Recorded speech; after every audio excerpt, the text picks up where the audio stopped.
Ti è piaciuto il ballo? Sì.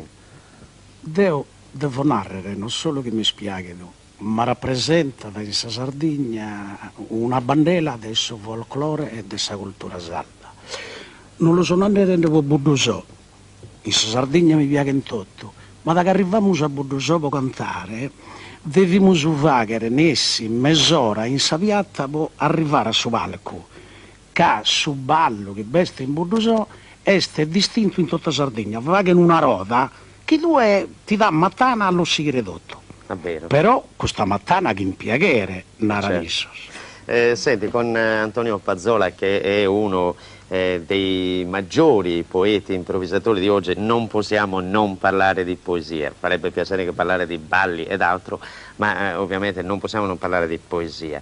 Tu hai detto nell'esordio di quella gara di Silanos che noi abbiamo mandato in onda che un po' state perdendo i clienti, così per dirla in maniera molto banale, cioè che il pubblico si sta riducendo, ma secondo me sta riducendo anche il numero dei poeti.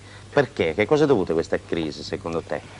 Io, questa confidenza che tengo con te, cos'è questa Sardegna, si permette se vai in saldo. Certo, mi sta benissimo. Cada che vai in saldo, si intervista alla Venimus in pressa. Sì, non lo comprendo. Si va in italiano, si intoppidi e isto rue.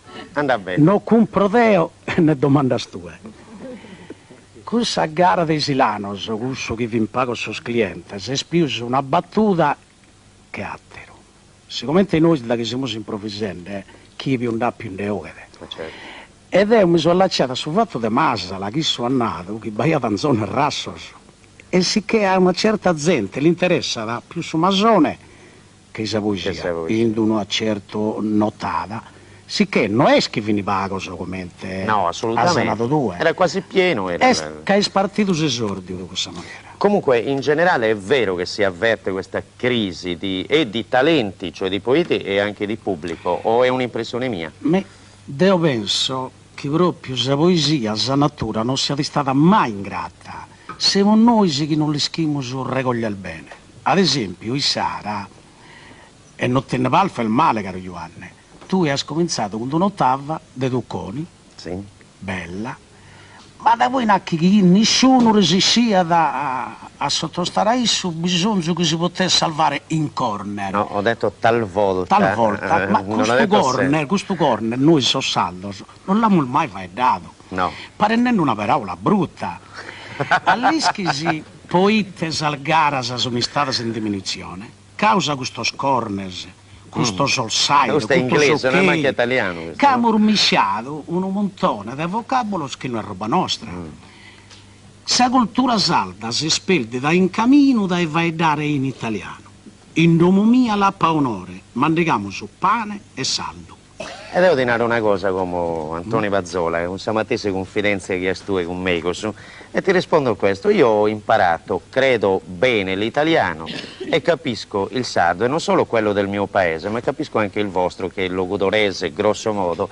Quindi, secondo me, il fatto di imparare l'italiano e anche l'inglese, possibilmente anche il francese, non è che ti tolga la possibilità di imparare anche il sardo e di seguire le tradizioni sarde, come ho sempre fatto anch'io. Giusto, infatti Deo mi queria complimentare che tu sei una specie, ecco, come bazungos italiano, che non l'amo, de poliglotta salvo. Stanotte che ha recitato questa poesia di Franco Frese, che tra parentesi è un amico mio, tu su Gaddurese mi pari a nascere in Gaddura. Ti ringrazio. Bello, l'ha recitato, poi accompagnato dai segretari di Paolo Bello, pari a stamattina fotografia. Ma tu sei un uraghe di cultura salda, caro Giovanni, non ti so inzellente. No, ma se uno immitica su saldo, questa è la proprietà di questa cultura nostra, ti posso citare poco caso, se che si sindaco nostro Tonino Rubato. Sì, un grande... S'autore dell'Odissea scritta dotti in ottava rima. Questo è un capolavoro bellissimo. Questo è nasce di Rodi, immaginati il dialetto per Scusa, chiudiamo perché altrimenti mi fai diventare rosso. Così, chiudiamo. No, adesso eventualmente riprenderemo più in là. Come te quieras. Decidi due, Dio so in nove. Perché insieme ci guarderemo il documentario che abbiamo realizzato a Sennori, è un omaggio a te e a tutta Sennori. Intanto, come ricordo per la tua partecipazione per la quale ti ringrazio, a Sardegna Canta, ti do il gagliardetto Sardegna Canta 1988. E adesso, insieme ad Antonio Pazzola, al pubblico che sta qui, al pubblico, grazie. e grazie a te per essere intervenuto, ci guarderemo anche insieme al pubblico che sta a casa, ci guarderemo il filmato su Sennori.